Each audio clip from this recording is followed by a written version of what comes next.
Well, Joey, we're back again. Hey, episode 8. That came fast. It sure did. It's been a good last several 8 weeks. Yeah, there you go. So, well, we are back with another round of cocktails, back with another wild and crazy topic, super topical topic, Yeah, it I is for think. sure.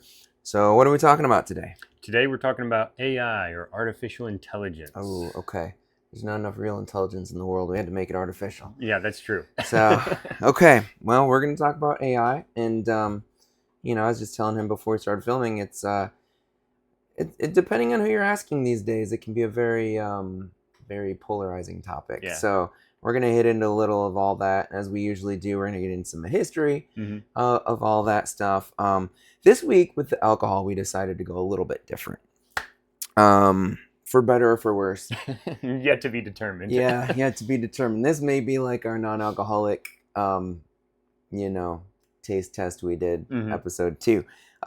So, since it was AI, we thought, let's bring AI in on the cocktails. Yeah. So, first thing we did was we said, let's ask AI what its favorite cocktail was. Okay.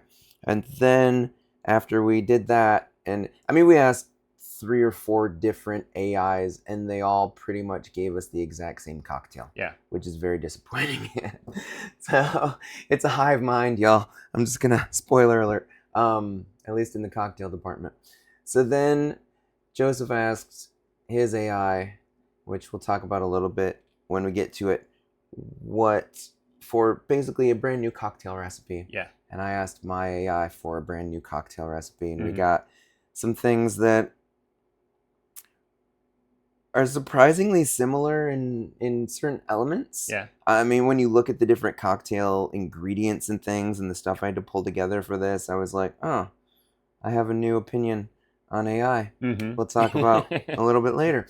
So for better or for worse, the first cocktail we have, AI's favorite cocktail, whether you ask Chat or Gemini or I don't even remember all the ones. Was there a Jasper? Is that a one? There's a lot of different AIs out there. Grok, I think I went to Grok and I was like, hey, what's your favorite? They all said the same thing. Negroni. Negroni. I was like, what in the world? Why is a Negroni so popular? My son actually came to me a couple weeks ago because he's learning to be a bartender. Yeah. And he's like, I keep seeing things on like TikTok about Negronis. I keep hearing about Negronis. He goes, I really want to make a Negroni. It's 3 ingredients. It's super simple. It's gin, it's vermouth, it's Campari. Equal parts. It's like the easiest recipe ever. And then we made it. I let him make one. And he took one sip and he's like, oh, it's horrible. Yeah. I'm like, yeah, it is. AI won't tell you that. And I did a little internet sleuthing today, just curious, because I think TikTok fuels a lot of trends. Yeah. With the younger generation. My son is about to be 20, so certainly very heavily influenced by TikTok. And but I mean, music is the same way. Drinks, cocktails. My daughter's like, she's 23. She's like, Aperol Spritz. I'm like, Aperol Spritz? Where'd that come from? She's like, TikTok. I'm like, oh my God, stop. Just stop with TikTok. But anyway, he hated it. So I did some research is where I was going with that. And why I just Google search, no AI involved. Why is Negroni so popular? And basically, the common answer, I found a Reddit thread, and I had some really crazy opinions from Reddit users. But basically the general consensus is a Negroni is popular because, I mean, Campari is incredibly bitter. We talked about that. I don't remember. I think it was last week. Yeah. But bitter. Campari, Aperol, that kind of stuff. Chartreuse. All the weird herbally bitter liqueurs that are out there. I blame Italy. And and we can do that because the Olympics are going on right now. So we're gonna blame Italy. But yeah, so but the general consensus is it's also a very acquired taste. If you are on TikTok, like my son, and you're like, oh, Negronis are so popular, I want to drink a Negroni, and you drink it, and you're like, God, it's terrible. Start lighter. You know, do an Aperol spritz, something that's a little bit more watered down, get used to the bitterness of it all. Yeah. You know, it's like you don't, I mean, some people probably do, but generally I would think people don't start drinking coffee and go, I'm just going to only drink black coffee, right? Yeah. They're going to do it with a whole lot of cream and sugar. They're going to go to a coffee shop and they're going to get fancy mochas and things, you know what I mean? Yeah, and you're going to get used to the flavoring of the coffee, and then you're going to work up to more of the boldness and higher roast and, you know, different things, and get acclimated that way. Yeah. Acquire that taste. With me, with bourbon, it was that same kind of thing. I didn't jump into just drinking neat bourbons at high proofs. Yeah. You know, I started off with like a Jack and Coke. Yeah. You know, that kind of thing. And then as you get used to the bourbon, you start to acquire the bourbon, then you're like, okay, you can move into more other cocktails, like an old fashioned, like, you know, things that are whiskey sours, things of that nature. And then eventually you drink your bourbon over ice and get a little watered down. So same thing with a Negroni.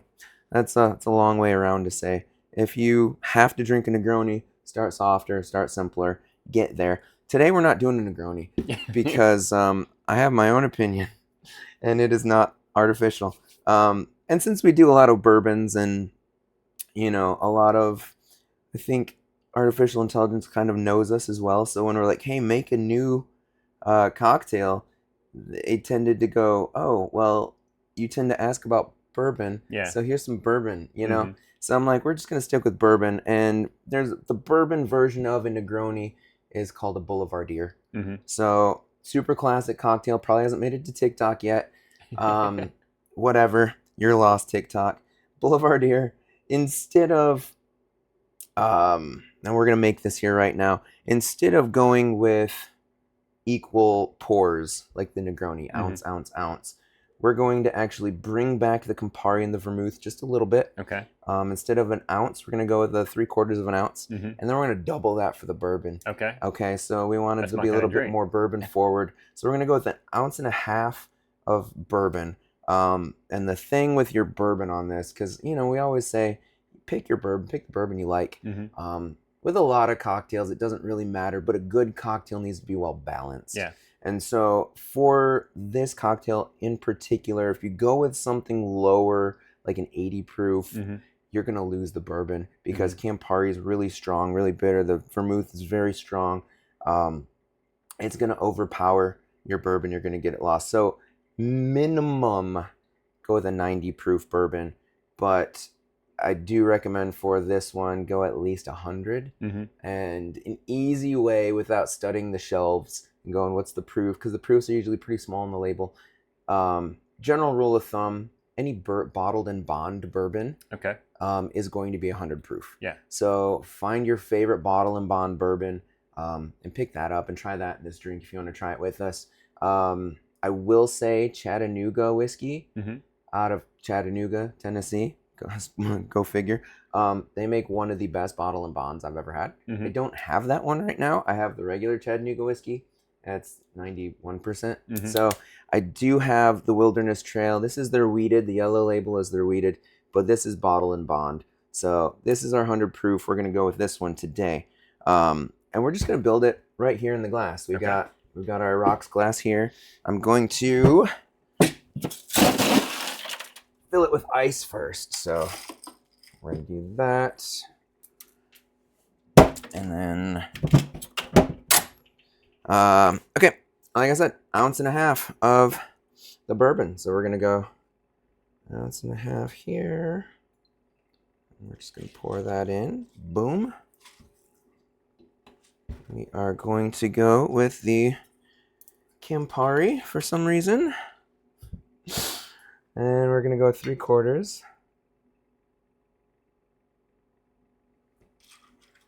Add that in there. And then we're going to go, where's my vermouth? Vermouth. I do like, vermouth is interesting. If you're making a martini or something and you're just putting a little splash of vermouth, it's not as important to use a good vermouth. But when you're going to feature it in with your bourbon and all that, you know, I do like a better vermouth. Don't get the one on the bottom of the shelf. This Antica is quite delightful. It's expensive. That's why I have the small bottle. So the small bottle, and this is probably like 20 or 30, and the bigger 750s are going to be significantly higher. So we're going to just stir a whole bunch, because you know what happens. You're creating friction in this drink. Friction makes heat. Heat melts the ice. Melting the ice adds water to your cocktail, and it makes that Campari not as strong. Yeah. So we're going to do that. All right. And then I'm going to take my little vegetable peeler, and we're going to get a nice thick orange peel. We're going to twist and squeeze. I don't know if the camera picks up the mist of orange that escapes. It's so wonderful. And then you rub it around the rim, drop it in, and I will give that one to you, and I will make myself one as well. Certainly smells good with the orange on top. Oh yeah. The orange is so, I mean, fresh citrus. It's so effervescent. It's so delightful. It definitely does bring in a nice flavor profile, and a lot of taste is smell based anyway. So you know, you want it to smell fresh and good right off the top. What is that? So, your olfactory senses? Is that what that's called? Yeah. Your nose and your mouth are connected to each other. Yep. That's why you can hawk up loogies. So get the snot out of my nose, in my mouth. It's so good. All right. Whoop. Let's not break that. We're gonna just stir. And it's fun. You stir like this, and that's, if you ever look at a bar spoon, you see the twist in the stem, and that just helps you be able to spin it around. Like so. All right. Clearly I've used this orange a few times. All right. Twist. Bring it around, drop her in. Cheers. Sir.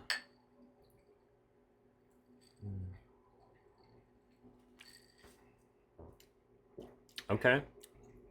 That's not actually terrible. No, I could see myself drinking that. You do actually get a lot of that bitterness, though. It hits a little later. Woo. Okay. Woo. So I think it's an acquired taste, y'all. Yeah. The bitters, not the bitters, but the bitter taste. It's pretty strong in there, especially on the after. Yeah. You get that orange a little bit on top because you got it on the rim. Yep. You get a good strong bourbon flavor. Yeah. And that bitterness really hits you on the after. I feel like that vermouth gives you a nice fullness. Yeah. Balance as well. I might even drop the Campari back to like a ½ ounce. Yeah. Okay. Well, I think we take these guys, go hit the chairs. Yep. And jump into our first part of the AI topic today. Yeah. All right. So, Joey, we've got our first drink. We just went through how to make it. Yes. It's what'd you call it? It's not the Negroni. It's Boulevardier. Boulevardier. Boulevardier. It's for people that drive down boulevards. Well, don't drink and drive. Yeah, it's after the boulevards. Yes, you drive down the boulevard and then you drink one of these very polarizing cocktails. Yes.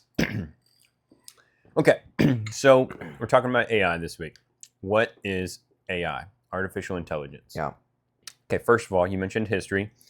The first thing to note is that artificial intelligence is not a new concept. Okay. It isn't something that happened after the year 2000. No, they've been writing about it in sci-fi novels since the 70s at least. Exactly. Isaac Asimov and all that. Now, that being said, originally in the 1800s, there were some particular, we'll call them computer scientists. They weren't, but we'll call them computer scientists. Okay. That they first started talking about things that would lend towards the AI community. Okay. Wasn't really AI at the time. But what happened in 1956, there was a gentleman named John McCarthy. He was a mathematics professor at Dartmouth University, I think is how you say it. It's spelled like Dartmouth, But anyways, that is he was a professor there. He started talking about AI. He said, "Look, guys, we need to get this conglomerate of people together and start researching about how we can make computer systems behave like humans." Ugh. Okay, so he was kind of like the downfall of Famous humanity. last words. Yes. So he, in 1956, he had this big conference. 50 years later, they did another conference to kind of reminisce about that conference and the 50-year progression of artificial intelligence. But John McCarthy was a very big believer in logic-minded computer system behaviors that represent humans, not Americans, all humans. Yeah. He went back and forth and debated several other prominent computer scientists that said, look, computers are not humans. They don't have the ability to behave like a human does. They can do logic-minded reasoning, but they can't really have an intellectual comprehension of how a human behaves and why. There's something to be said about soul and spirit that combines with the logic part or the brain part of a human. But John McCarthy, big supporter, and he went to his grave just absolutely believing that AI could behave just like humans. Okay, but the key part of that, and artificial intelligence, defined by Merriam-Webster, is the capability of computer systems or algorithms to imitate intelligent human behavior. Okay, imitation being the key word there. Yeah. But what is intelligence? How do we define that? It is learning, it's reasoning, it's problem solving, perception, and decision making. Okay. As an example, imagine a human is walking to a fork in the road on a path that maybe they're hiking. We're right next to LBL. Sure. They're hiking through LBL and they come to a fork in the road and they have one path that is extremely rocky, one path that is extremely flat and easy to go. Okay. Human behavior is going to pick the easy route and the non-rocky path to take. That's reasoning. Unless they're in a Jeep. Yes. Yeah. Especially around here. Yeah. That's reasoning. That's learning and understanding that the rocky path may be more difficult. It's reasoning your way to decide the best one. But then you come to a creek. And in the creek, you can't swim across. It's too heavy of waves and etc. and currents. And so you find that there is this bridge that you can cross. Problem solving is deciding, hey, the stream's too heavy. I can take the bridge across. That will solve my ability to not be able to go past this point. Sure. Perception and decision making, and it kind of ties into that. You perceiving the environment around you, and you're making a decision to not take the path that's going to get you in trouble, aka swimming across the too strong of current river, and instead taking the bridge. So artificial intelligence has to imitate those abilities. Okay. There are 3 different main kinds of AI that have been talked about for generations. ANI is artificial narrow intelligence. We call that weak AI. Then you have artificial general intelligence. We'd call that strong AI. Then you have artificial superintelligence, and we don't call that anything other than scary. Skynet. Yeah. So ANI, weak AI, or artificial narrow intelligence, that's simple tasks. That's language translation. That is facial recognition. That is calculate this mathematical formula. It's your phone. It's your phone. Yeah. Siri and Alexa and play my song. Well, it's everything. Think of this in the bar setting. Think of it as a bartender that can make a really good old-fashioned, but that's all they do is make a really good old-fashioned. You've given them one task to do. And they do that task. Okay? It's like my espresso machine. Exactly. Just makes espresso. Just makes espresso. Does it well. That's it. So in that same line of thinking, all AI that we have to date is artificial narrow intelligence. It's weak AI. Now you may be thinking, what about this and that? And I guess like Google, right? I mean, Google would fall into that category, and we've been using it forever. It's like, hey, how do I make an old fashioned, and it'll Yeah. pull up all the recipes for old fashions. Right. So it's extremely narrow-minded. Yeah. It can't do all the things that a human can do. Okay. So then we jump from the ANI to the AGI. Okay. This is your strong AI. This is theoretical. This does not exist yet. But generally, AGI is human level or adaptive cognitive function. Okay. If you think Marvel, we talked about, we wanted to jump into Friday and Jarvis last week. Yeah. So think Marvel, think Ultron. Oh. Ultron has human perception capabilities. Ultron can continue to build upon itself without human intervention. Okay. Ultron is able to have a hive mind that goes, across the country and is able to create all of these Ultron bots and all these things. So Ultron is that AGI. It's getting that human-like mindedness inside of a robot or inside of some kind of intelligence factor mechanically. Gotcha. Okay. This is your bartender that can handle the drinks, can handle the rowdy customers. Okay. It fixes the leaky keg. It talks about the weather. It does everything. It's not limited to a particular task that you've trained it to do. It now is able to understand the task plus the other task and identify the behaviors it needs to do in between. Okay. It's really nice to think about AGI and where we're going with it, but we're not there yet. Okay. Okay, then ASI, artificial superintelligence. This is the beyond human, almost godlike intelligence. Okay, this is the kind of bartender who knows every drink that's ever been made. It predicts what you want to drink before you walk through the bar door. And it does all of the global supply chain all within its head without any interaction from a human. Interesting. ASI has been the scary TV concept since basically the 70s and 80s. We're not close to developing ASI. You think? I do think. And here's the point to be made. I think the military has something. So here's the point to be made. We're going to talk about a few other things in a little bit, but to go from ANI to AGI to ASI is not a progressive straight line. Okay. You don't go from one to the other. It's similar to, we had horse and buggies, and then we made the automobile. The buggy was the generalization for how we created the form of an automobile.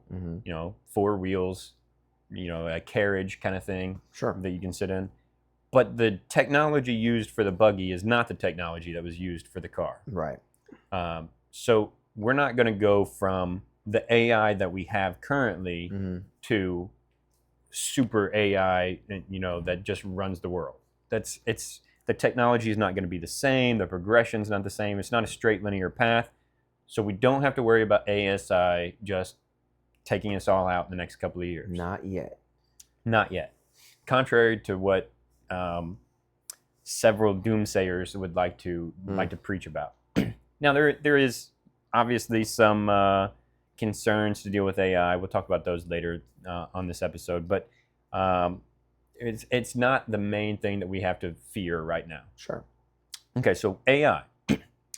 It uses machine learning and deep learning to kind of set up how it learns.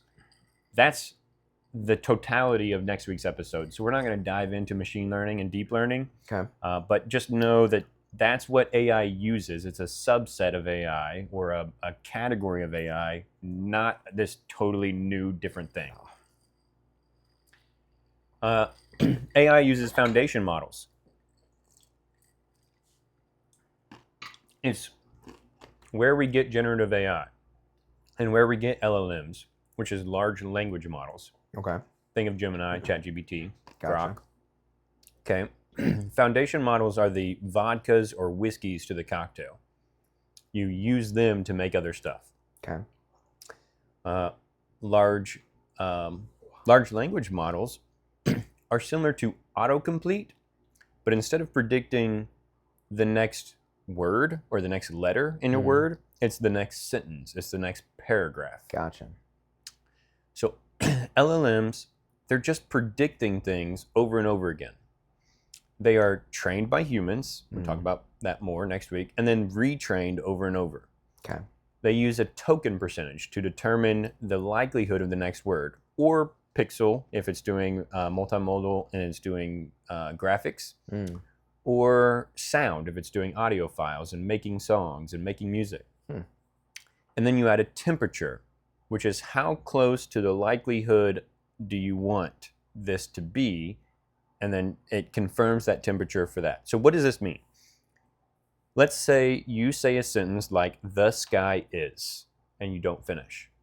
And you ask Gemini or ChatGPT to finish the sentence. Okay, Chat and Gemini are going to review the 3 words you've said, the sky is. Then they're going to review every single document they've ever been trained on and calculate a statistical percentage of what the next word will be. Statistically, the next word in that sentence is, the sky is blue, because that's just so common in the English language. Sure. The sky is blue. So it assigns that percentage, the token, to that word, and it says, okay, if I have a low temperature, which is the safe level, I'm going to assign the next word that I give you to be as statistically close to the highest value as possible. Okay. The sky is blue. If I have a high temperature, that is your drunk AI who's had way too much to drink, and they say the sky is a giant cat, which doesn't logically make any sense unless you are watching Alice in Wonderland. I mean, could happen. It could happen. Speaking of cats,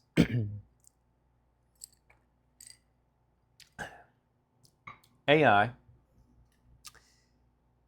and like I said, we're going to talk about training next week, but if you showed 10 pictures of a cat to a kid, the kid learns what the cat is, right? It's the same thing that we as humans do when we're trying to learn a second language. The second language is you look at a picture of a cat and you say gatto. Picture of a cat, gatto. Picture of a cat, gatto. You look at another picture of another cat and you say gatto. It's repetitive behavior to learn what a cat is. Okay? Typically, we can do that quickly. Yeah. 10 pictures is going to tell you a lot because humans can recognize behavior. Okay, when you do AI, what you're actually doing is 10 million pictures of a cat. Okay. And the AI does not know what a cat is. What AI does know is the mathematical calculation and statistics for different pixels on the picture and how closely they resemble each other in certain patterns, and determines that this is probably a cat. It's kind of like when you would use AI to create pictures. Yeah. And you would say, give me a picture of a human, and humans would have 13 fingers for some reason, or 3 hands, or whatever. Oh yeah, 3 hands. Because AI knows that a human should have hands, but it may struggle with the computational ability to determine how many hands, because all it knows is the pixels have to line up next to each other to show a hand. Interesting. So that's what AI is, okay?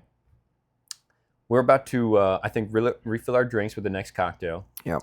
And then we're going to talk about what AI isn't. And this is going to be where I get to rant for a few minutes. Okay. Well, before we close this one out, I did go into chat and I said, finish the sentence, the sky is. What did it say? It says, the sky is showing off again. All blue and dramatic, like it knows we're looking. My chat is very, very poetic. Yes, it is. And then I asked it for a picture of a cat, and it gave me a cat. I mean, there you go. Yeah, you can't see that probably, but it's a cat and it's cute and it's got big eyes and it looks really soft. So there we go. Yeah, we're gonna go make this drink and we will return here to talk about what AI isn't and maybe shouldn't be. Yeah. So. Okay, we'll see you in just a second. Okay.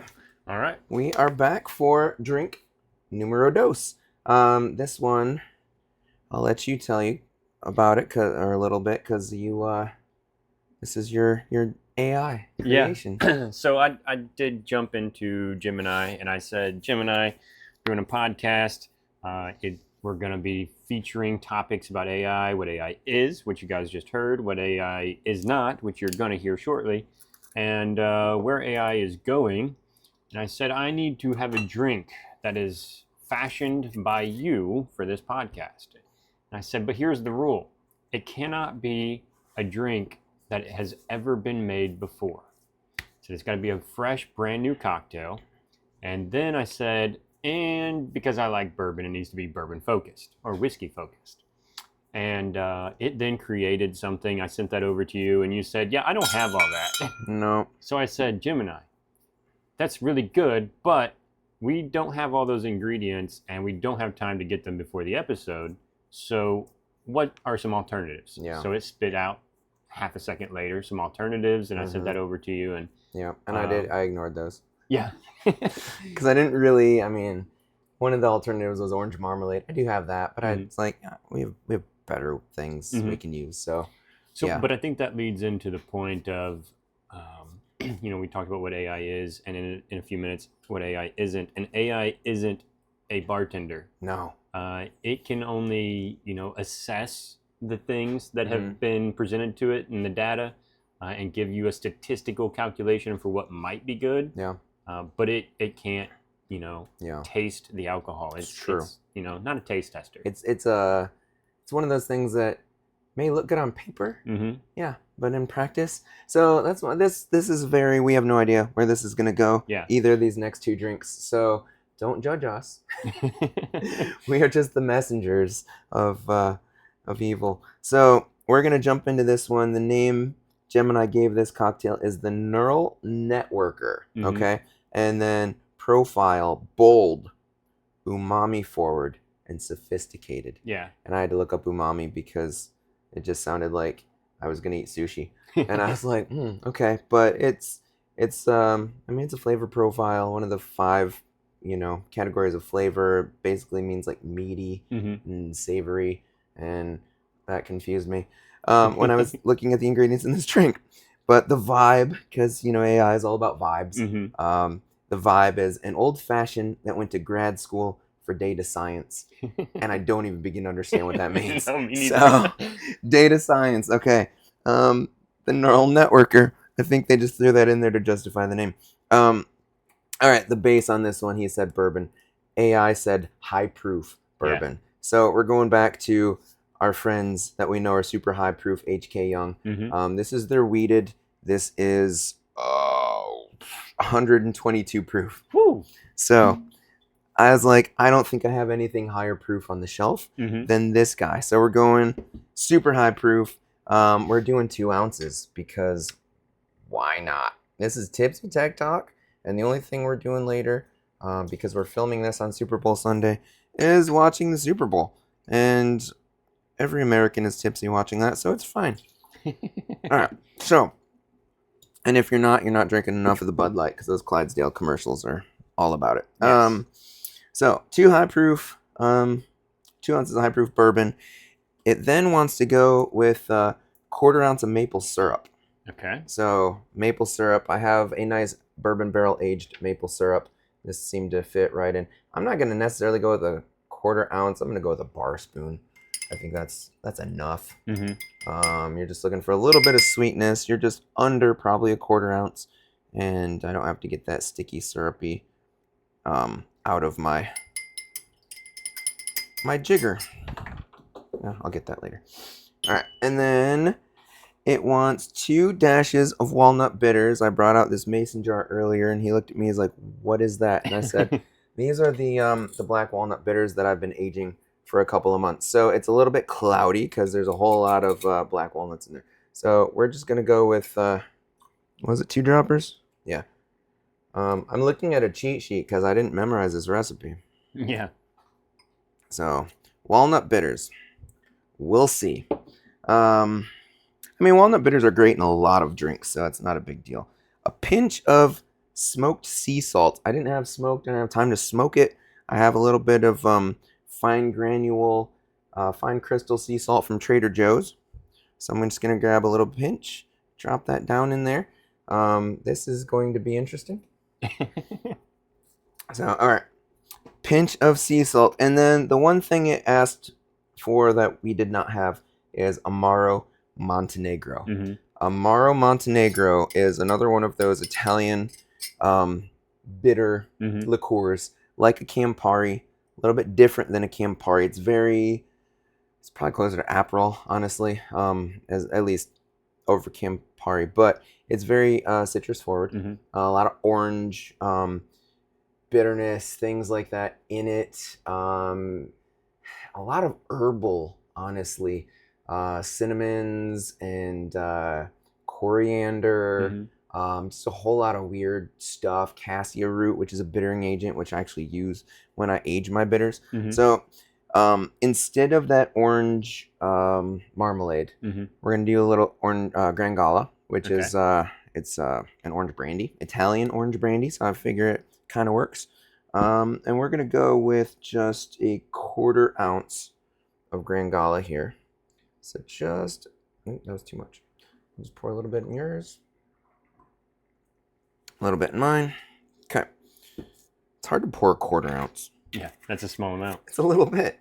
That's why I just use bar spoons. And then I said, because I use a lot of those same seasonings in my bitters, and we're dealing with orange, I was just going to do a couple droppers of orange bitters. Okay. That will mimic a lot of those flavor profiles. And then, because that Amaro has a little bit of licorice root, don't judge me. We've got a little bit of Jager. I'm just going to do a splash.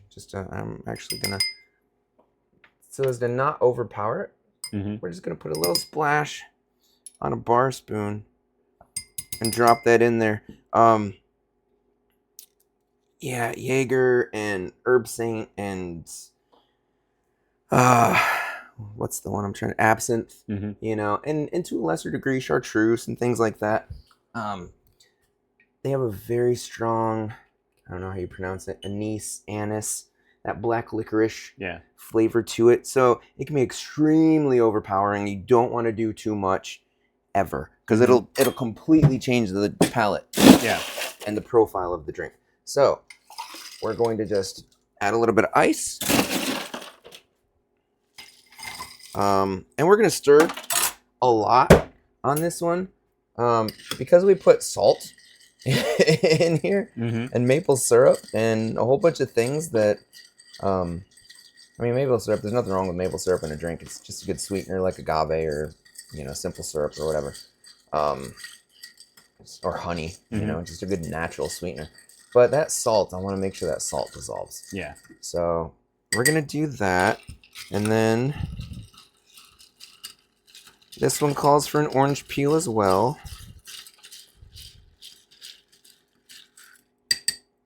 So I'm going to go back to my peeler, and we're going to do an orange peel here.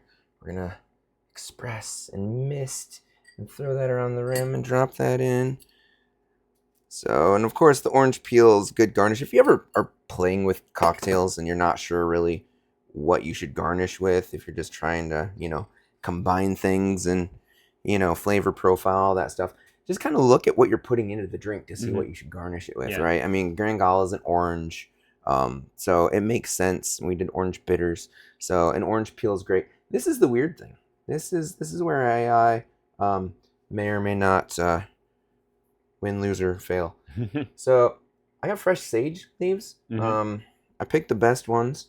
We grow them out back, but you know, it's all the ice and stuff's starting to melt. Yeah. So a lot of the plant was kind of destroyed and damaged by ice. But you just want to kind of like beat it a little bit, kind of bruise the leaf, and that way it will, once you stick it in that drink, and I'm gonna actually get it down in there and stir it a little, just a bit.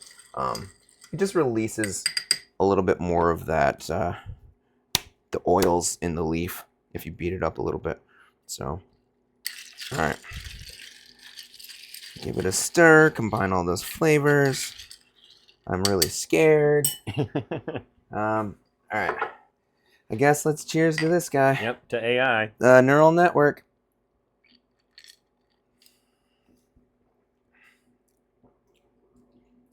I don't hate that. I don't know what flavors I'm getting yet.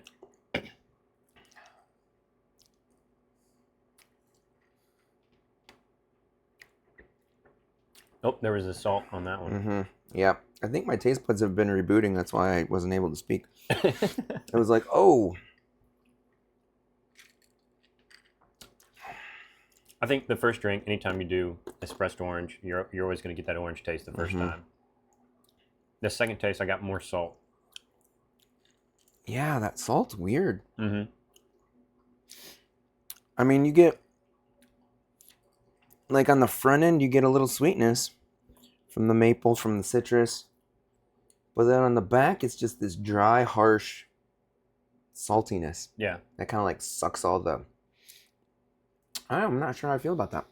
Well, let's go back to the cheers and keep going, and we'll keep sipping on this and see if it gets better. Yeah, there we go. So, all right. All right. So, Joey, we've got our second drink. Mm-hmm. We are going to experience this AI-created drink and talk about what AI is not. Well, it's definitely not unsalted. It's definitely not a bartender. So, well, it's not as bitter as the last one, but still. It's all right. But, next week we'll have to go with a non-AI generated drink. Every time I drink it, it just makes me thirsty. Like, all that salt. Yeah. When we finish, I'm going to go put lotion on. Oh, yeah. I'm feeling so dry right now. So. Okay. So AI, we've talked about what it is, kind of the different types of AI, those that are with us and those that are coming. Yeah. Maybe. We'll see.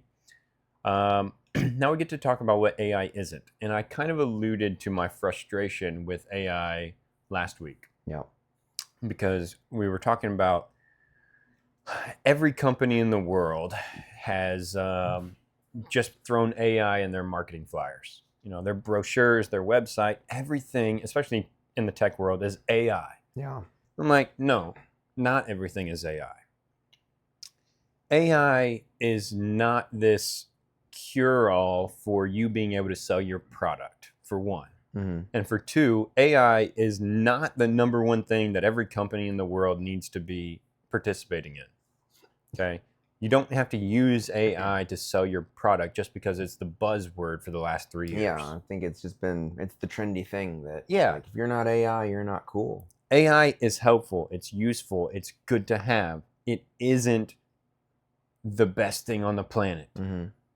And we'll talk about a little bit more, where AI is headed in the future for the next section. But there's something called AI washing. It's similar to greenwashing, which is basically where you label something as AI just to get it in the marketing flyer or the brochure so that you get more income off that. Okay. That is my biggest pet peeve, is for somebody to label something in a way that it isn't. Mm-hmm. Okay, why is it not truly AI? Because most AI from the last 5 years is heuristics. It's if-then logic, which means if I do this, then you need to do this. Mm-hmm. Okay, an example of that. What do I mean? You walk up to a vending machine, a Coke machine, you got all the options on the side, and you got big buttons. Okay. You press the Coke button. Yeah. The vending machine then pops out a Coke, so long as Coke is what was put into the right slot inside the machine. Sure. It's if I press the button, then do this, and give you a Coke. Yeah.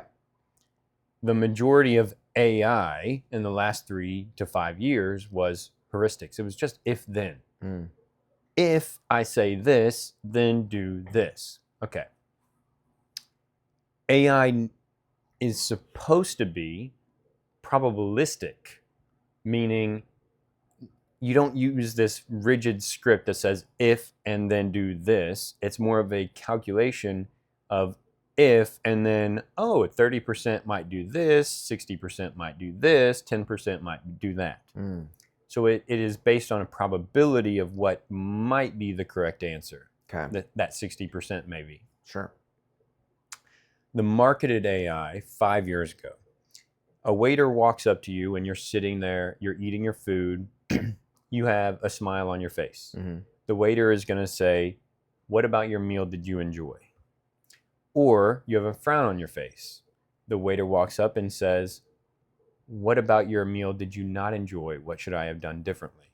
It's an if smile, then this. Mhm. If frown, then this. Sure. That's not real AI. Right. It's not doing anything other than analyzing the It's also if not what a or waiter would else. say. Yeah, exactly. So, yeah. So then you go from the AI from 5 years ago to the AI to today, Mhm. which is much closer to what AI really is. Yeah. But now AI walks up to you and you're crying. No, not you.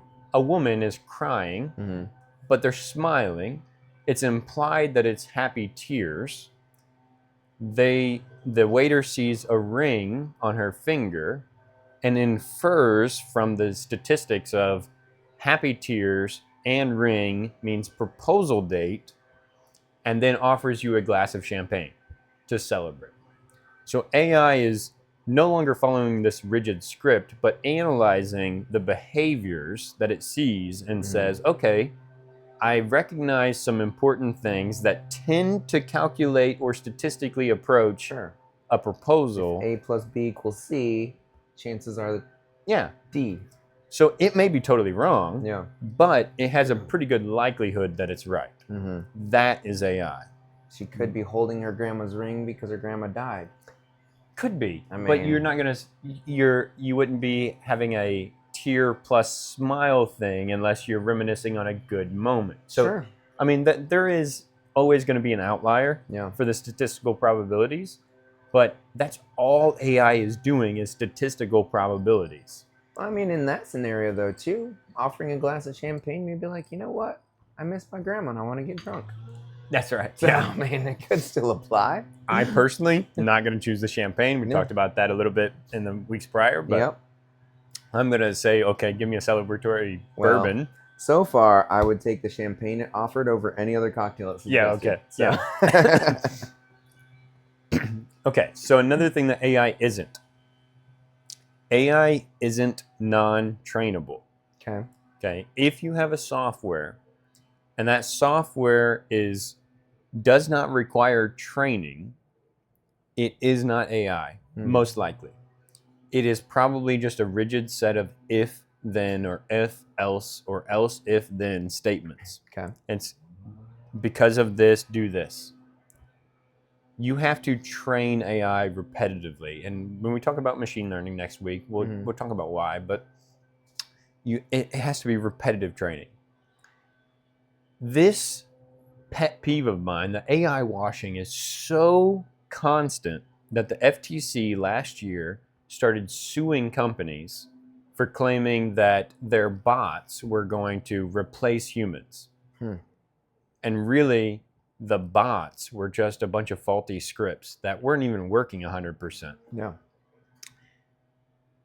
In fact, most AI in the last 5 years is just humans behind the wheel. An example of that, in October of 2024, Tesla released their Optimus bots. Okay. Okay, they had a Like kind of a Transformers Optimus. But that's where the name came from. But think of it more of like, you know, the robots from iRobot, Okay. animatrons that were moving around, and of course, you know, it got deeper. It wasn't just, you know, the single individual robot, but became this hive mind thing. Yep. The Optimus bot kind of resembled those iRobots. But the problem was during their demonstration for their launch, basically, it was a bunch of humans behind the scenes with remote controls and desktops that were controlling the behaviors of the robots. Interesting. Now, It's all a lie. does that mean that AI and robots are going to remain human-based operations in the future? No. But currently, the tech is not as advanced as we like to believe that it is, and that commercial media might show that it is. Instead, it's more of the humans pretend like they're robots and that robots are really good, and then Elon Musk makes a bunch of money. Sure. So that's kind of what AI is not. And we're going to talk about in a few minutes after the next drink where AI is going.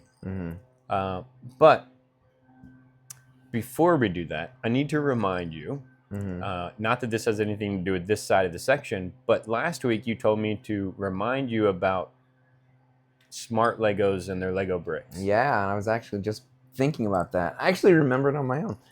Yeah, so the smart bricks, my son was showing me this, and I did some digging into it, but they have a smart brick that they're doing now, which is kind of crazy because it's probably like, if you're familiar with a Lego at all, it's like the thicker block, and it's 2 across and 4 wide, but it's kind of like translucent halfway through the bottom and then solid on the top. There's lights and stuff on it, and you can connect these to different sets as you're building them. Okay. If you're building a helicopter, you can put it in, it kind of becomes the engine of the helicopter, or a fire truck or whatever.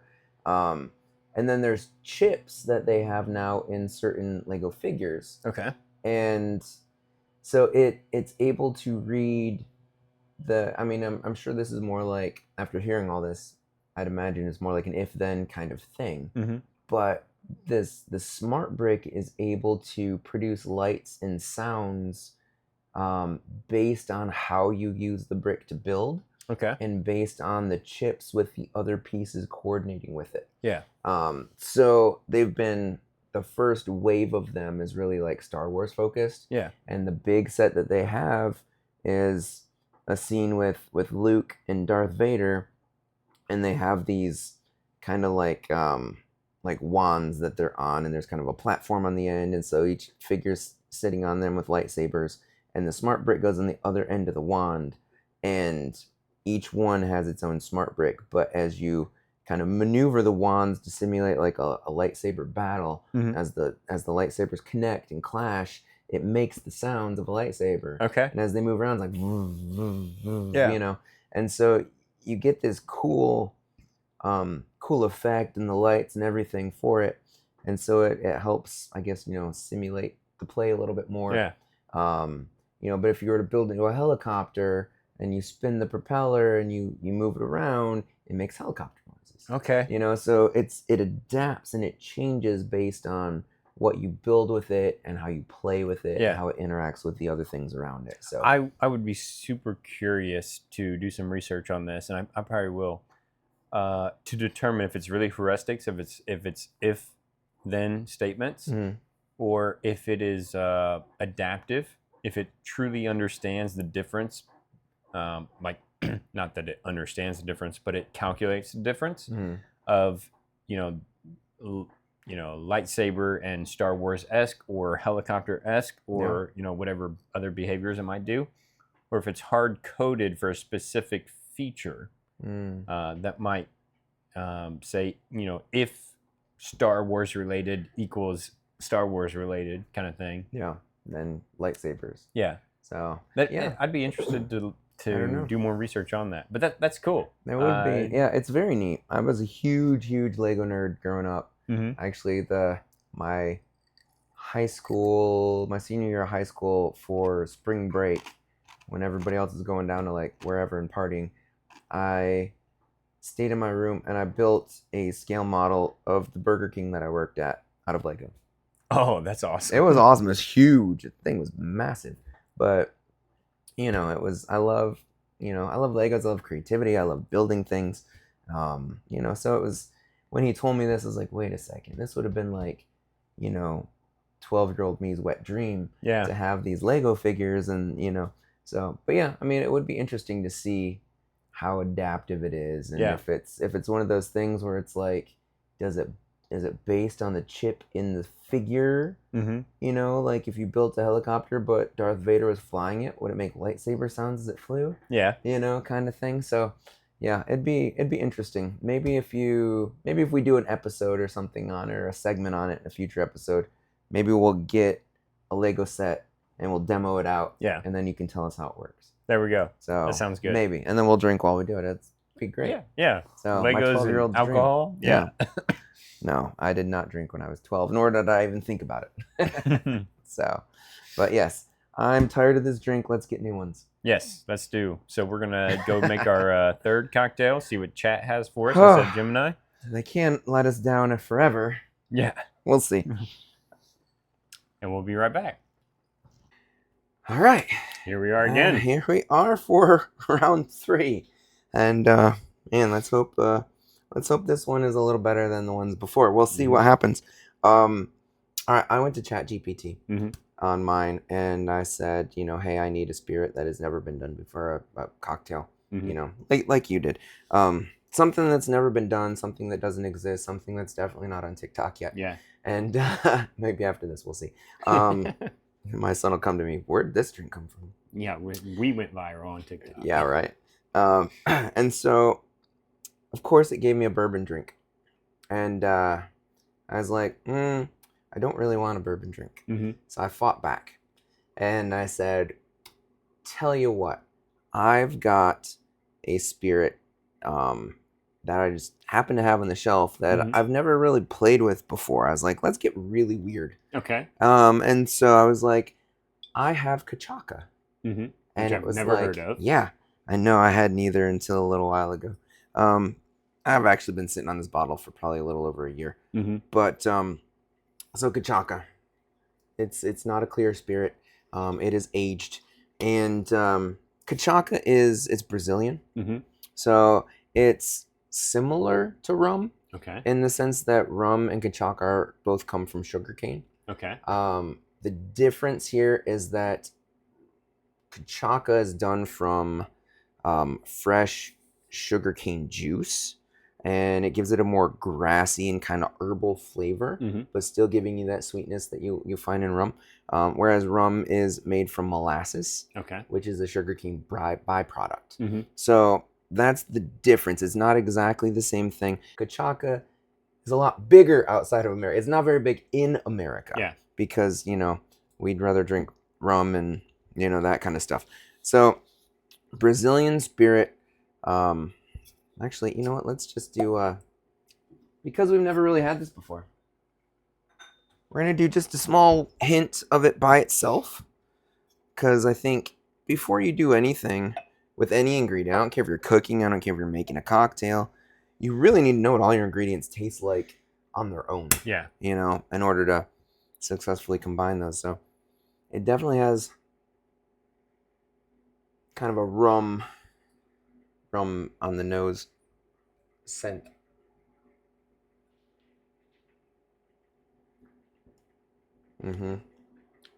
Interesting.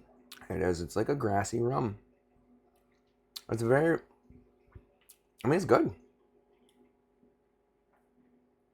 Am I gonna sit and drink that all day long? Probably not. But no. What's the proof on that? That's really good.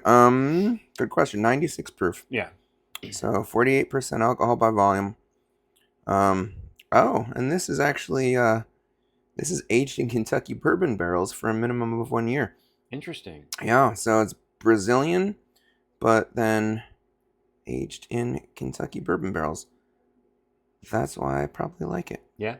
It's like if rum and bourbon had a baby. Yeah. So it's actually imported from Brazil. It's created in Brazil, imported into Bardstown. Oh, okay. And aged, and then it goes out from there. So I do like Bardstown. It's a fantastic place. Yep. Bardstown's a great little town. It's not Bardstown Distillery, but it is Bardstown, the city. So, all right. We're going back to this cocktail. A lot of rum drinks and stuff are going to be a little fruitier. Yeah. Right? I mean, that's how it pairs well. This one is not really that much different. It's going to be fruitier than the other stuff, but yeah, I guess I did change it. So we're going to go with, it's 2 ounces of Kachaka.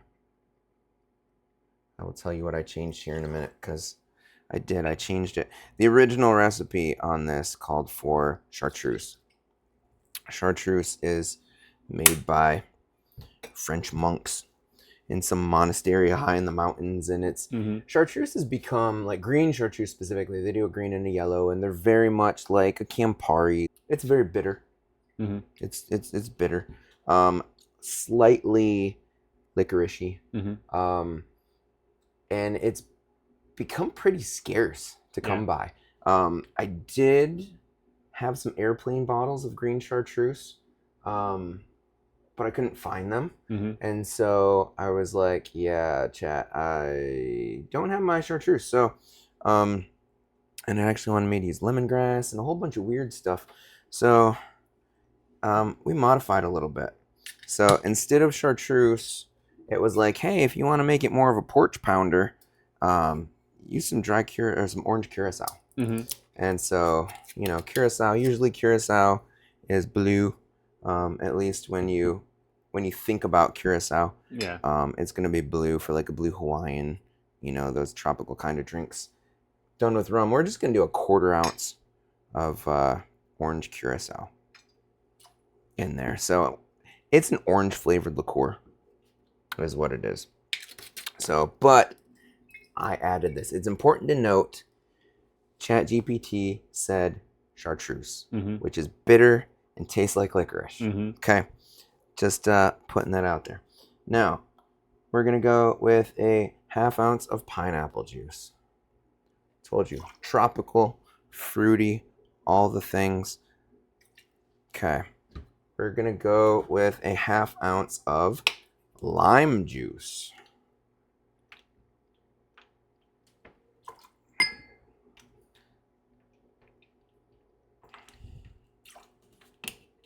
All right, we are going to go with a 1/2 ounce of simple syrup. I'm just going to keep using my jigger for the sake of consistency. Okay, simple syrup, just equal parts sugar and water.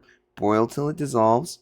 We've talked about that one before, and you should probably already have it in your home bar. And then we're going to do just 1 dash of orange bitters. Because, you know, bitter. I'm getting low on my bottle here, so I'm just going to do a little extra. Okay. And then, because chat's weird, it actually says a dash of saline solution. Okay. So, I mean, I figure my contact solution goes in my eyeballs, so it can't be. I'm just going to put a drop. 1 drop of salty goodness. Goes in your eyeballs, so it can't be toxic.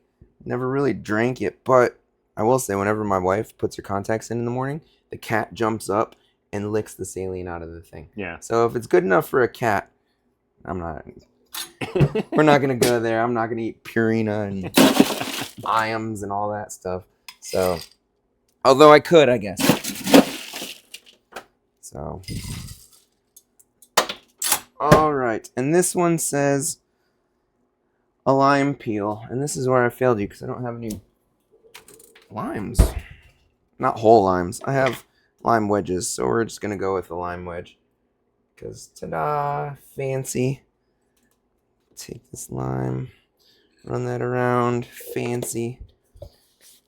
Otherwise, I forgot about the lime on this one. So, all right. Oh, you know what we should have done? Stir it up. Stir it up. Just because we put salt water in it. Salt and, I mean, you know, when you bake, I do a lot of baking. The salt, you know, works a lot with the baking. It kind of cuts the sweetness on it. We put a lot of sweet fruit juices, simple syrup, all that. The cachaca is a little bit inherently sweeter because it's from sugarcane. Yeah. So in this cocktail, we're about to find out. But it may not be, like that last one was really salty. Yeah. You know, this one hopefully not as bad. So cheers, I guess. Yep. To chat. To chat.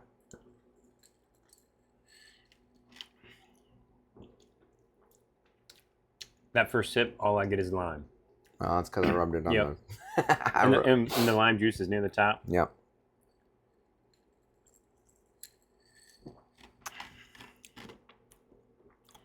Okay, starting to get a little bit more. That's not bad. Yeah, that's pretty good. Yeah. And I shouldn't knock salty. I mean, especially when you're comparing it with lime and, you know what I mean? Like margaritas, they salt the rim all the time. So not super unheard of to put in with a cocktail, but it is, it's interesting that two different original cocktails by two different, you know, hive-minded AI intelligences, I use that word loosely. Common theme here is that they both they both used bitter liqueurs and they both used salt. Yeah. Which tells me that AI is bitter and salty. And I mean, take that and do with it what you will, but I'm gonna stand by that comment. We have proof. This is the second proof. So I hate this one least of all. Yeah, it's pretty good. It's not bad. It has a weird aftertaste where I'm like, what is that? Maybe my tears. So from the context solution, but it does make me think a little bit more of summer. Yeah. We're anxiously awaiting summer and the warmer temperatures. Yes, absolutely. It's a welcome refreshment from the ice mageddon that we've been recovering from. Yep. So, and I do like rum in general because rum makes me feel like a pirate. Yeah. And that's great. You know, Jack Sparrow and all that stuff. So, all right, we're gonna take this drink. We're gonna move back over to the chairs, and we're gonna wrap this thing up. That's right. And let y'all get on with the rest of your Saturday. It sounds good. So, all right, Joey, we're back with cocktail number 3. You know, we're gonna talk about where AI is going. That's a little better, I will say. And I just asked chat if it likes salty and bitter cocktails. Yeah. And it says, oh, absolutely. Salty and bitter cocktails are my kind of trouble. Oh. Yeah. It says salty brings out flavors and makes everything pop, while bitter adds that grown-up complex edge that keeps you coming back for another sip. Together, ? Chef's kiss. I've learned that chat likes to use the phrase chef's kiss just as much as it likes to reference vibes. Yeah. I'm like, who's programming this stuff? Yeah. Like weird hippies? I don't understand. Chat is trained on a very different set of data than Gemini is, it seems like. Yeah, I might have to give Gemini a run. But yeah, I mean it specifically, it's like if you're asking in a what should you drink kind of way, this is Paloma, Negronis or Boulevardiers. Okay. Dirty martinis, salty dogs, Americanos with a tiny saline drop. Oh, yeah. Yeah, I'm just going to put my context solution in everything today. It's fine. Yeah, there you go. Come by the bar. We're just going to get you salted up. Yeah. You know, I mean, how weird is that? I mean, I guess salt has always been in a bar. They always have the dishes of nuts and, you know, stuff, and it makes you drink more. But I don't know. When you combine the salt and the bitter, it just... Maybe it's just us. Maybe we're too American and not cosmopolitan enough to that may be true. To be fancy. We're just a couple of dudes currently in Western Kentucky. We like simple things. Yeah. We don't need all the bitter saltiness that comes from AI. Yeah. So, what have we learned about AI so far is that they don't make a great bartender. They don't analyze and assess what makes a good drink. They may have some statistical probabilities. Yeah. But gosh, they sure can't taste it. It's weird. I mean, statistically, I guess, right? That whole pulling from where they think the pixels should land, they're looking at specific cocktails like a Negroni, which is trending all over on the internet right now because of stupid TikTok. And, you know, dirty martinis are classic, but not everybody likes it super olivey and dirty, you know? So, and I don't really call them bitter per se.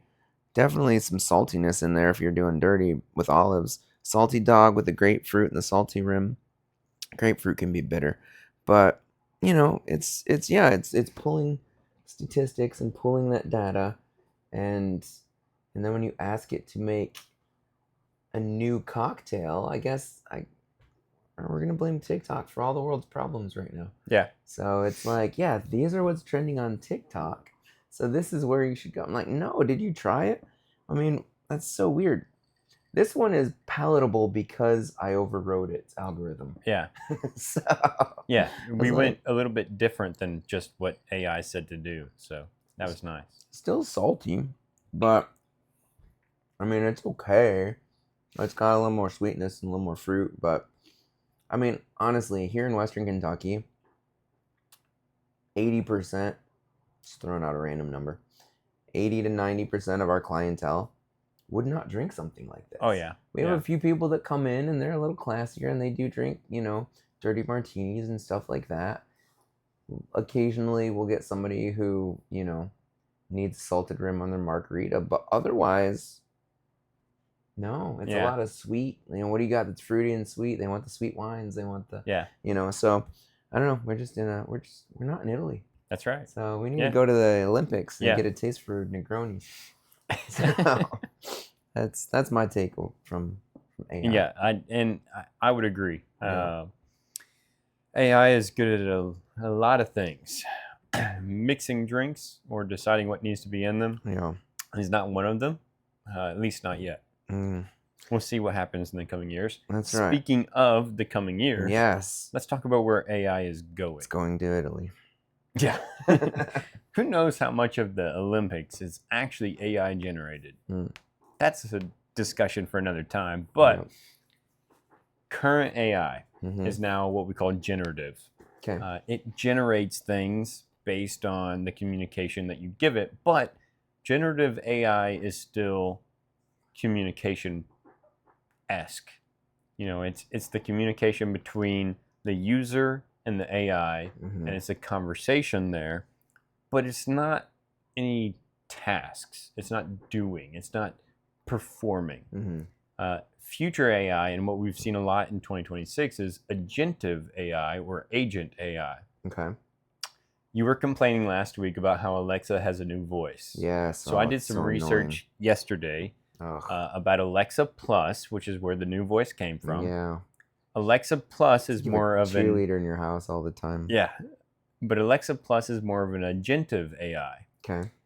So the idea is, instead of just communicating to you about what you have said, it's going to now perform an action beyond just if, else, if, then statements. Okay.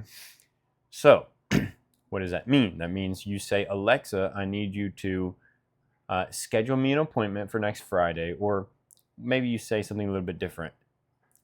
Let's take this back to the alcohol level. You say, Alexa, I need a margarita mix. So current AI or previous AI says, okay, here's your margarita mix, and also here's maybe a video of how to mix it. And if you want to get a little bit crazy, here's an alternative method.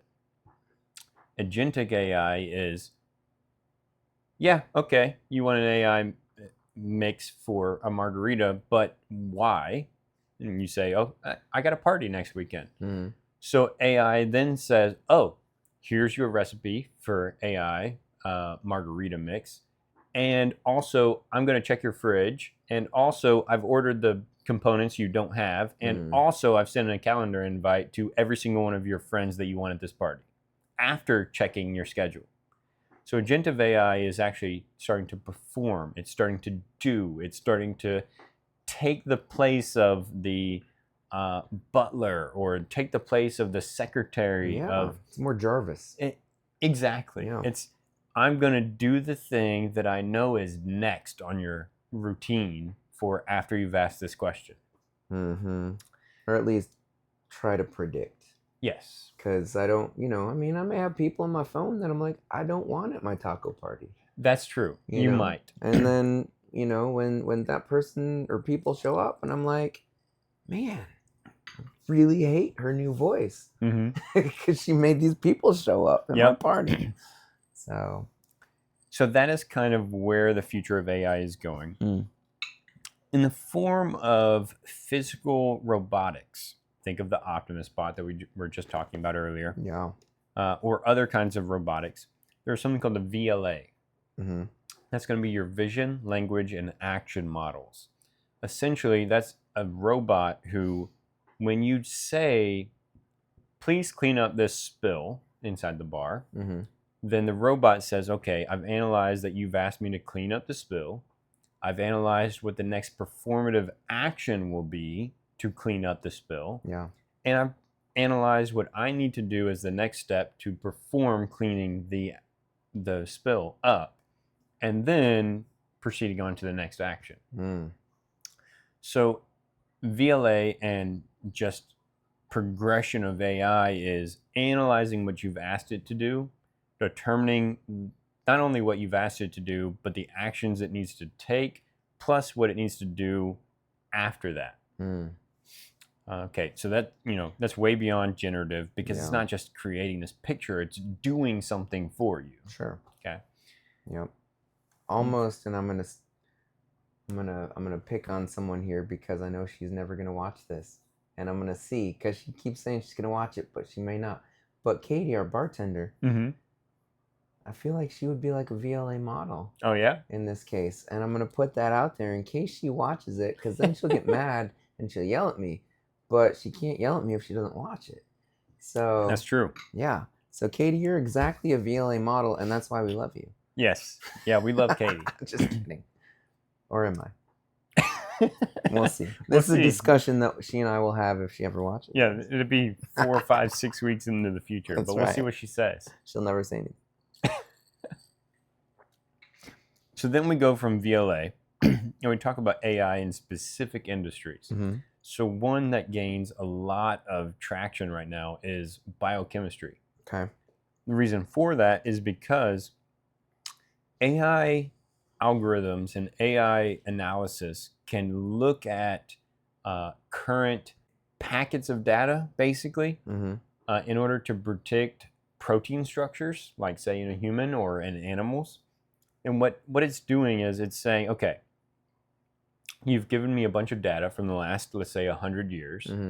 You've shown me what the human behavior is, what the biological information is. Yeah. Let me take every single thing I can in the world that I have data on and throw it into a cocktail. Not this kind of cocktail, but the kind that you put in a syringe. Oh, gotcha. And predict the next kind of medicine that will do the thing that we need in order to adjust that protein structure. Okay, so the idea is we're going to take all of this information we have that's out in the world, all of these studies, all of these lab reports and these kind of things, and we're going to throw it into a report, analyze the report, and determine the next step for building the medicine to combat this disease. Gotcha. Okay. It's eliminating decades worth of work and doing it in months, maybe weeks, because now the AI is doing it. Yeah. That is what AI should be used for. Now, obviously, something to keep in mind is AI also has hallucinations, which is essentially when AI tells a lie or falsehood about a thing in order to get the result that the user wants. Okay, that's a legitimate concern to have.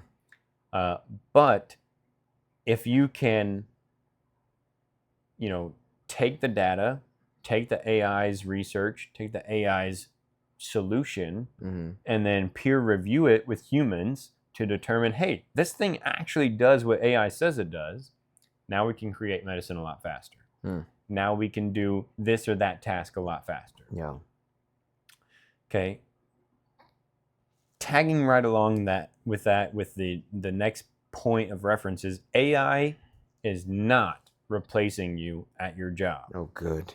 Unless... Well, not my job. We already know this. Yeah, not your job, for sure. Unless your job is extremely low level. Now, what does that mean? It means if you're packing stuff into boxes in an Amazon warehouse. Robots can do that. They don't need AI to do that. They just need, if given supplies, pack in box. That's it. But it needs to know, AI would need to know what it's packing into the box. That's where you start to do some of that AI. Yeah. And you let it be generative, where you can say, okay, analyze this, and then this, and then this, and then this, and decide where it needs to go in the box, and then maybe design a box based on the material that's going in it, kind of thing. Right now, engineers do that, and that's fine. Yeah, but AI is not gonna like do open heart surgery. Not yet. Yeah, that's scary. But why is that? AI is analyzing and predicting. We've talked about that. It's just predicting what the next step is. Okay, AI cannot make decisions not based on logic. So what does that mean? That means if you're a greeter at Walmart, okay, you can have a robot that's standing in front of Walmart that says hello every time somebody walks in.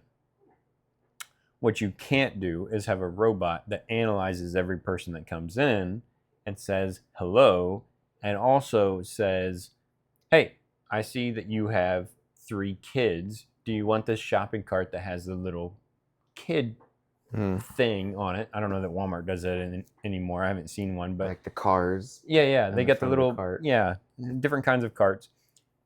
But AI can't behave in a way that asks humans to behave back to them, and that's kind of a, kind of a weird statement to make. But humans behave to humans as they're being behaved to.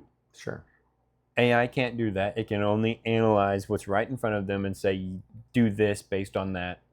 And, oh, statistically, I should do this based on that.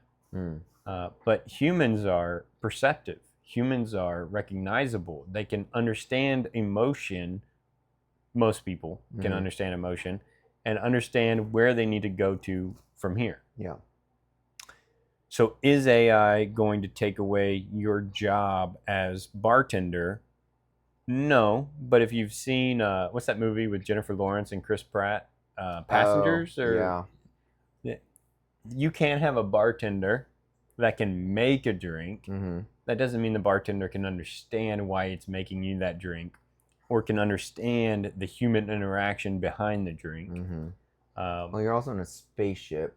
Yeah. So, that's the far future. Yeah. He's an Ultron level bartender. Yeah.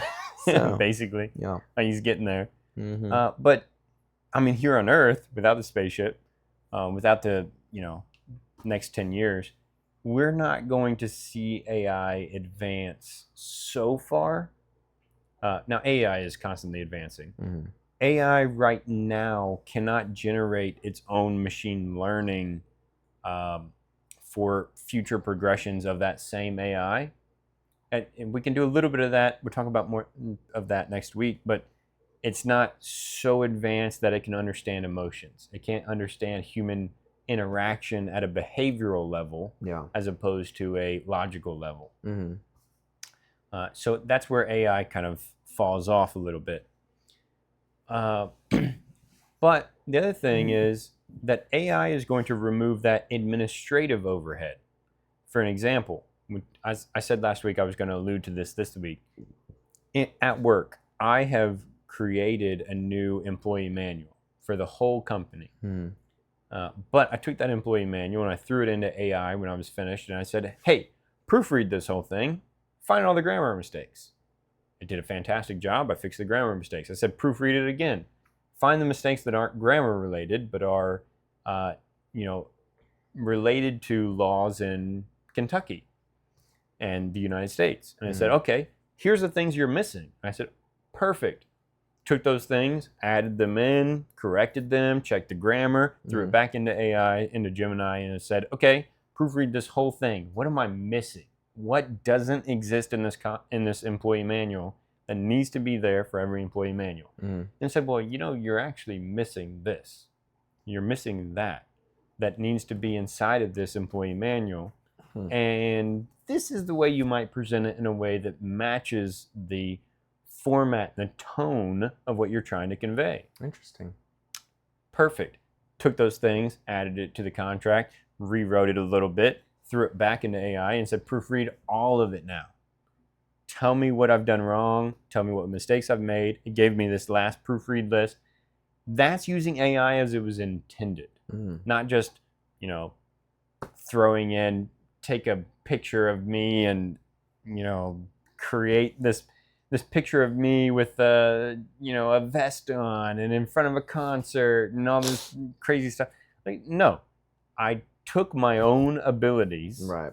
put it into AI to proofread it, Yeah. and then said, what am I forgetting? Yeah. I can't think of everything in the world. You have data that represents the whole world. Tell me what data I'm missing. Yeah. And it did. And that was fantastic. Yeah. I did the same thing for a couple other points at work. But the point is that AI is supposed to assist a user. It's supposed to assist the person doing the labor and the work. Sure. It isn't supposed to replace the labor and the work. Yeah. If you feel that AI is going to replace your job, it's time for you to adapt in a way that allows you to use the AI to progress your abilities. That means the greeter at Walmart, we may not need you.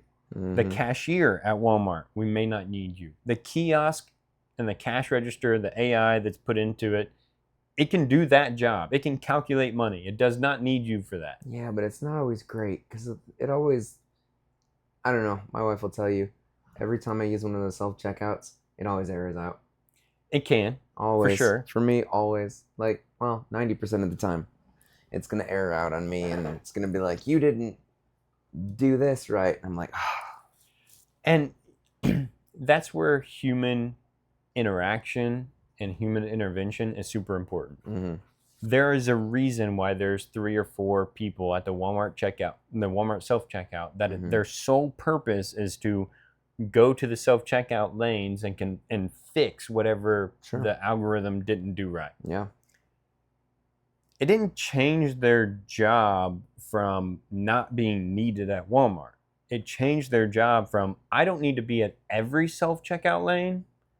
I just need to be at a couple of them in a given time. Sure. You get one person who watches over like 10. Yeah. So now, instead of having all those people that were at the cash register position, there's now more people out in the stock section where now they're stocking the shelves. Ideally, yeah. Or cleaning up messes or whatever other function might be necessary at Walmart or, insert whatever store you want. Collecting carts from the lot. Yeah. Yeah, that would be nice. Or here's a just crazy novel idea. Walmart. You have people who go out to the parking, cart corrals to gather the carts. They put it on the machine. They drive it back into the building. They stick it all there. Why don't you have those same people check all the tires on the carts to make sure that the wheels on the carts can actually spin? Yeah. Those same people can make sure that your cart isn't going to turn 45 degrees when you're walking in a straight line. Oh, it's the worst. There's a flat spot and it's a yeah. It's like, I don't need to listen to noises whenever I'm walking through Walmart. Anyways, that's, insert secondary rant here. But yeah, the other thing that we need to think about when talking about AI is their resource and intensive gathering capabilities. Yes. When we talk about large data centers, they use 5 million gallons of water a day. That's equivalent of a town that uses, you have 10,000 to 50,000 people in a town. That's how much water a day they use. There's a rough estimate from 2021, which obviously has been blown way past by this point. Sure. That says there's 5,400 plus data centers, and they consume 449 million gallons a day, which is the same as 163.7 billion gallons of water a year. That's fresh water. That's for cooling their systems and et cetera.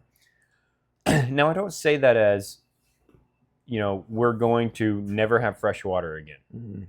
The point is that we are utilizing a large amount of fresh water for data centers, for AI. That there's a certain portion of that goes into every time you ask AI to do a thing. So you might ask AI, hey, why don't you take my name and give it some colorful font and then put it in a picture and then, make my name look really blingy so that I can put it on a social media post. That's a little bit obscure, but it's a little bit over imaginative for what AI can do. You can do that on your own with Microsoft Paint. Come on. Sure. But, and again, we talked about, we're not doomsayers, It's not about the fact that the fresh water is going to just go away totally, but it is about the fact that we need to be cognizant of the resources that are used for such platforms. And they're used for more than just AI, but... Well, I mean, I've heard of this a lot, but I don't fully understand it. Like, where does it go? Does the water evaporate because the technology is so hot that the cold water comes in and just turns to steam and is gone? There is a portion of that, for sure. There's a portion of, so if you think in PC building, you can have water cooled PC builds, and the water is recycled through. Yeah. Okay, so once that water is recycled through, it gets used up, not 100%, but it eventually will use some of that portion of water. And you have to replenish your water that's in your case every so often. So it's not that water... It's your water line. It can be. Yeah, I mean, that would be really good. But it's not that the water is just instantly evaporating, but there is a period of time where that water becomes less and less useful. The major concern for data centers is we're using so much fresh water. You can't put salt water over your computer. That's just going to fry it. It's going to be like drinking an AI-generated cocktail. But you have to have some of that fresh water in there to keep things from corroding and things from doing things they shouldn't do. So that water cooling that you use, it can be pushed back out into the environment, but it's not as fresh when it does, and it's a little bit less every time it does. So you are losing water as you're doing water cooling. Could we build data centers in rainforests? Not without offending a bunch of environmentally protected groups. I mean, nobody's going to be happy no matter what. That's true. So, man, it's like, come on. But they have started doing air-cooled data centers. Okay. They're not as effective currently as water-cooled. I think a lot of people are more resource conscious now. In the last year or so, people have been recognizing that we use a lot of water to cool these data centers. So they're trying to find ways to get around that. It's not been super successful yet, just because no, there's not much happening in Antarctica. Let's just put all the data centers down there. Yeah. Let's open the window. Freezing cold. Yeah, it'll be fine. The problem is that once you take away one resource and use another resource, you then have to use that other resource to compete against the first one. So with air cooled, you're still using electricity 99% of the time. Sure. So all that electricity has to come from somewhere, whereas water is its own resource. And you use electricity, but it's a lot less electricity in order to put that water through it than it is to cool air and push cold air through it. Yeah. Now, Antarctica, that might be the way to go because it's already cold. Right. So you just need to open a window. That's right. That's all you do. But, we'll leave that to the data center scientists and designers and engineers. If you're watching, if you decide to do this, we want to cut. Yeah, please. At least let us film an episode out there. Yes. We'll have to take heavier jackets than what we've used in the last week. Yeah.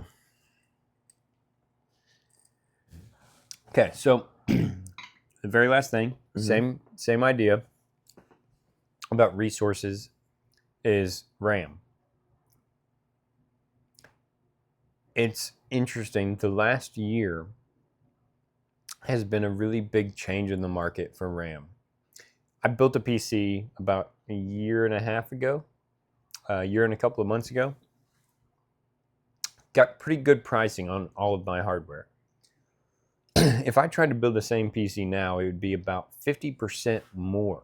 Wow. than what it was when I did that. And that's because material and hardware has been so hard to come by, because with AI, they're making all these data centers, but then commercial producers of AI or AI hardware have started limiting the consumer grade hardware that they produce in order to sell directly to the AI data centers.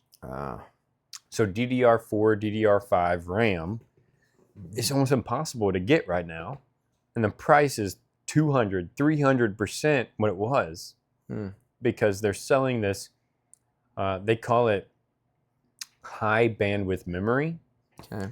And it's basically RAM or CPU, GPU memory based. Yeah. Specifically GPU. But they're producing all of that and sending it off to these AI manufacturing plants or data centers in order to allow their systems to be better suited. And that leaves the consumer at home with having no RAM to put in their custom built PC. Or no GPUs to put in their custom built PC. Yeah. So for AI to advance in a way that is effective for the everyday person, we also have to find a way to get that material in a way that isn't bad for the environment. It's not bad for people. It's not bad for the economy. Yeah. And it doesn't just leave the everyday person out, in the wilderness trying to go, oh, where's my equipment going to come from? So that's kind of some of the problems with AI in the future of AI. But I think there's really good potential. And I want to hit on one last thing that is super, super popular right now. And it's not about resources so much as it's about another kind of point on this topic, and that is the characters developed by ChatGPT. Everybody started doing this trend where you would take ChatGPT and you say, hey, here's a picture of me. And then you would say, hey, here's what I do for a living. Yeah. And hey, here's some information about me. You just did this with Allison. Yep. And you did something for the bar. Tell me the process that was required for you to do this. I didn't do it. She did. But, I mean, yeah, she uploaded several photos. I think there was there was our logo, it was her picture, my picture. She has all her animals in there, all that stuff. And then it's like, and this is what we do, and this is, the thing. This is the vibe that we're looking for. Yeah. Basically, do a caricature of this. And her first one by herself was really good, and it looked a lot like her. Yeah. When she did, every time she tries to do a caricature of me, it never quite looks right. It's always kind of close if you're looking at it from a distance. And then when she did it with us together, it was just not even, it's like a copy of a copy of a copy at that point. And it got really kind of bad.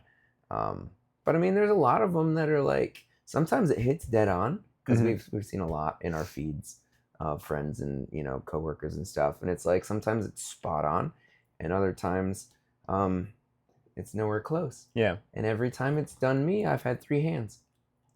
Every single time. I don't know. I only have 2 hands. Yeah. So, we're going to tell Joey, or tell ChatGPT that Joey only has 2 hands. Yeah. And it'll probably give me 4. Okay. So here is my problem with this. I have not done this character trend yet. Yeah. The reason why I have a problem with this is very similar. And on Facebook and other social media platforms, which we talked about in previous weeks, there has been this trend of asking questions of, how well do you know me? And then another person would comment about the things, this is your middle name, this is your favorite color, this is blah, blah, blah, blah, blah. That is just social piracy to figure out the answers to your bank passwords and, security question passwords. Yeah. Okay. So then we took it to ChatGPT as of last week, and we said, how much information can I give this public AI about my personal self to determine how I behave and what I do and what I'm gonna be. And we said, okay, the public AI, I don't care about privacy anymore. Here's all of my information. Make a picture of me. And it makes it look cute. Yeah, it looks fantastic. It's great, but it's super unsecure. Yeah. It is a super terrible way of determining the way that you should provide your information to the public forum. Mm-hmm. That's my, concern about it. That's fair. That being said, we're going to dive into the deeper parts of AI next week with machine learning and deep learning algorithms and how all of that works. Trying to get behind the scenes of the stuff we've talked about today. And when we do, we're going to have a great time because we've learned that AI is not the way to go when making a cocktail. Not at all. And we're going to have our own cocktail that is a little bit different. So, just to drive this thing out, we're Tipsy Tech Talk.